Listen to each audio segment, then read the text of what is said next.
Hello everyone, I welcome you all to Guwahati Eye Center question and answer session. Today I have Ms. Devanashi Mahanta with me. She is an optometrist working here for the past few years. And today basically we have joined this session for our cataract discussion. So I welcome you Ms. Devanashi Mahanta. So today in this discussion, we'll basically learn like what is cataract, what are the signs and symptoms that we get to see in cataract patients, then the tests and investigations that needs to be done for a cataract patient, and also regarding the updated technologies and multiple options that are available for the patient in terms of lens and surgeries as well. So we can start the session. Okay.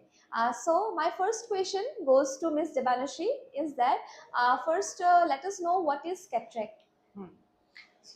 Cataract is a condition where the natural lens of our eye becomes cloudy, leading to blurred vision. মানে আমাৰ lens এখন থাকে, transparent lens এখন থাকে, সেইটো কি হয় বয়স হ'লে লেন্সখন অলপমান ধোঁৱা ধোঁৱা মানে ক্লাউডি হৈ যায়, যোনটো কাৰণে আমি দেখাটো আমাৰ কমি যায়। সেইটো গ্ৰেজুৱেলি হয়, সেইটো নহয় কি আজি তেওঁ ঠিক আছে কালি হঠাৎ তেওঁ ধোঁৱা ধোঁৱা দেখিলে, সেনেকুৱা নহয়। কেটৰেকৰ কেছত সেইটো নহয়, কেটৰেকত গ্ৰেজুৱেলি ডিক্ৰিজ হৈ যায় ভিজনটো। তো বয়স হৈ বিশেষকৈ বয়সলৈ হয় এইটো, পেচেণ্টে দূৰৰ বস্তুবোৰ কম দেখা ষ্টাৰ্ট কৰে, সেইটোৱে হয়। চিম্পল ৱৰ্ডছত ক'ব গ'লে লেন্সখন আমাৰ ট্ৰান্সপাৰেণ্ট লেন্সখন ক্লাউডি হৈ যায়, সেইটোৱে হয় আৰু কেটৰেক্ট। Okay. My next question is like what are the signs and symptoms we get to see in a cataract patient? Like ঘৰত এজন পেশেন্টে কেনেকৈ গম পাব যে মোৰ এনেকুৱা ধৰণৰ symptoms আহিছে, এইটো cataract-ৰ sign হ'ব পাৰে, so I should go and get an eye test. কেটৰেকৰ হ'ল চাইন্সটো মেইনলি তেওঁ দূৰৰ কাৰণে দেখাটো কমি আহিব, তেওঁ দূৰৰ বস্তুবোৰ কমকৈ দেখা ষ্টাৰ্ট কৰিব, বিশেষকৈ ৰাতি। আৰু কি হয় লাইটৰ এটা প্ৰব্লেম হয়, যদি পেচেণ্টে ড্ৰাইভ কৰে তেনেহ'লে তেওঁ সন্মুখৰ পৰা লাইটটো পৰিলে অলপ কষ্ট পাব, গ্লেয়াৰ বুলি কওঁ আমি, গ্লেয়াৰ নহ'লে বা হেল'জ বুলি কওঁ। কি হয় এইটো কালাৰ্ড হেল'জ, মানে ৰামধেনু নিচিনা দেখা পায় কিছুমান পেচেণ্টে, সেইটো হেল'জ হয়। সেইটো হেল'জ। আৰু গ্লেয়াৰটো হ'ল এটা ৰিফ্লেকশ্যন কৰে, হয়, যোনটো কাৰণে তেওঁ অসুবিধা পায় চাবৰ কাৰণে। আৰু কালাৰ্ছবোৰ কি হয় অলপমান ফেড হৈ যায় দেখাত, মানে ব্ৰাইট থাকে জেনেৰেলি, যোনটো অলপমান ডাল দেখিব, আৰু তেওঁলোকে ৰাতি মানে বিশেষকৈ বহুত অসুবিধা পাব, সেইটোৱে হয় বিশেষকৈ মানে দেখাটো কমি যায় আৰু দূৰৰ কাৰণে। So these are the basic সেইখিনিয়ে পাব আৰু face কৰে patient. Okay. My next question to hoise like আজিকালি like nowadays our lifestyle have like changed a lot for the past decade we can say. So is it affecting us and is it affecting in cataract? Yes, definitely. Previously it was that cataract to অকল age related asile. তো মানে কি হয় বাই definition উই always সে that কেটৰেক্ট is as related. চ' কি হয় বয়সলৈ হৈছিলে কেটৰেক্টটো, আজিকালি দেখা গৈছে বহুত য়াং পেচেণ্টৰো কেটৰেক্টৰ মানে কেটৰেক্ট মানে চাফাৰ কৰি আছে। মানে কি হয় তেওঁলোকে লাইফষ্টাইলটো হয়, প্লাছ কি হয় তেওঁলোকৰ এনভাইৰনমেণ্টটো, ৰেডিয়েশ্যনছবোৰ কিছুমান থাকে, আৰু খাদ্যলৈ হয় মানে ফুড হেবিটছবোৰ, সেইবোৰৰ কাৰণে বহুত আজিকালি দেখা গৈছে বহুত কম বয়সতো হৈছে, যোনটো আগতেতো বয়সলৈও ইমান হোৱা নাছিলে। বহুত আমি আগৰ দেখিছো আইতা গৰাকী যোন থাকে আমাৰ, বা আগৰ বয়সস্থ মানুহ বহুতৰ কেটৰেক্ট হোৱাই নাছিলে আগতে। আজিকালি বয়সততো হয়, এজ ৰিলেটেডটো হয়, প্লাছ বহুত কম বয়সতো হোৱা কৰিছে।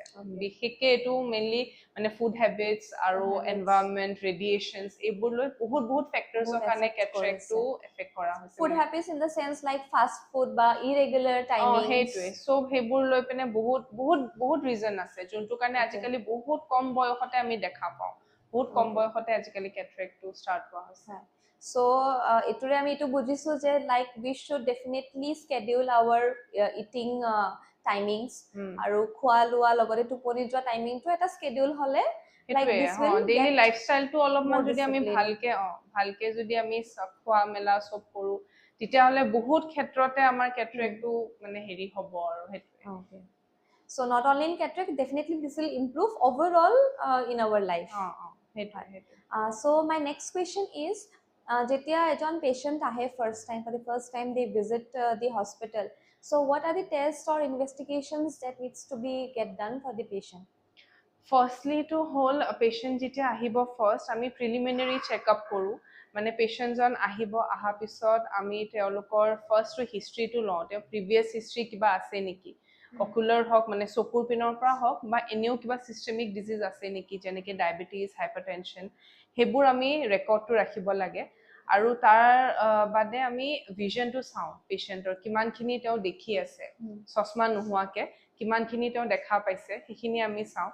যদি দেখিছোঁ পাৱাৰেদি কাৰেকশ্যন হৈছে, তেনেহ'লে ডেফিনেটলি আমি চশমাটোৱে এডভাইচ কৰোঁ। ফাৰ্ষ্টতে আমি চাৰ্জাৰীলৈ নকওঁ, যদিও কেটৰেক্ট থাকে।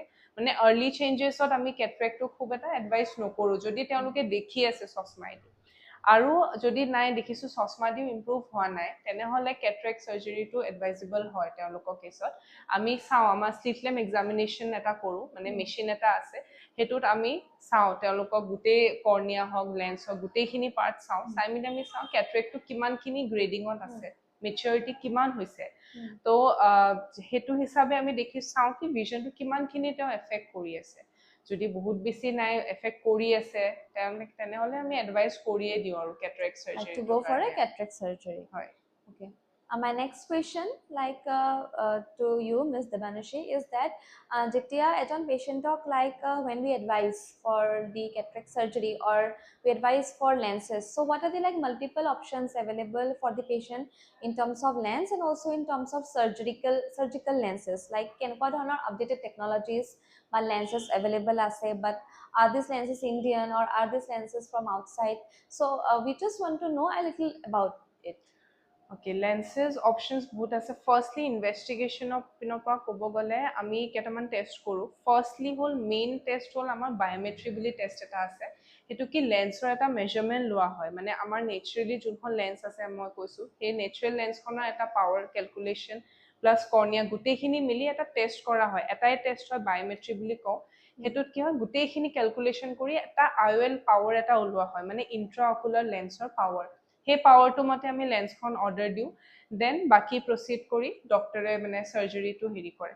আৰু তাৰপিছতে আমি বুজাই দিওঁ কেটৰেক্ট মানে পেচেণ্টক কি কেনেকুৱা আমাৰ পেকেজ আছে, কেনেকুৱা অপশ্যন তেওঁলোকে পাব আফটাৰ কেটৰেক্ট চাৰ্জাৰী।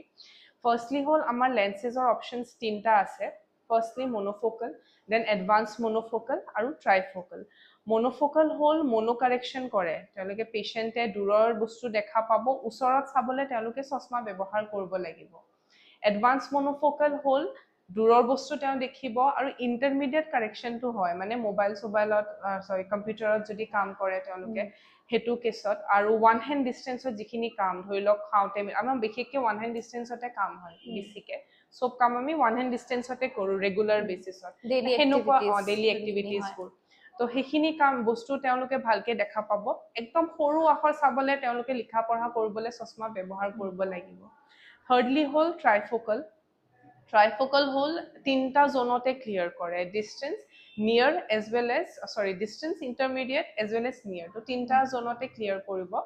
সেইটো কেছত আমি এতিয়া আমি পেচেণ্টক এইখিনি গোটেইখিনি বুজাই পিনে আমি কওঁ পেচেণ্টক কি তেওঁৰ প্ৰেফাৰেঞ্চটো কি, তেওঁৰ জব লাইফ কেনেকুৱা, তেওঁ কি কাম কৰে, সেইটো হিচাপত আমি পেচেণ্টক এডভাইচ কৰোঁ আপুনি কোনটো বিচাৰিছে। তেওঁ যদি কয় কি নাই মই চশমা পিন্ধিব বিচৰাই নাই একেবাৰে, তেনেহ'লে আমি ছাজেষ্ট কৰোঁ টু গ' ফৰ ট্ৰাইফোকেল লেন্স। আদাৰৱাইজ যদি পেচেণ্টে কয় কি মই পিন্ধিয়ে আছোঁ, মোৰ ইমান মানে চশমা পিন্ধাত একো অসুবিধা নাই, তেনেহ'লে আমি কওঁ মনোফোকেলত আমাৰ এইকেইটা অপশ্যন আছে, সেইটো আমি ছাজেষ্ট কৰি দিওঁ। আদাৰৱাইজ যদি পেচেণ্টে কয় নাই মোক কম্পিউটাৰ ডিষ্টেঞ্চত লাগে, তেনেহ'লে আমি এডভান্স মনোফোকেলটো দিওঁ।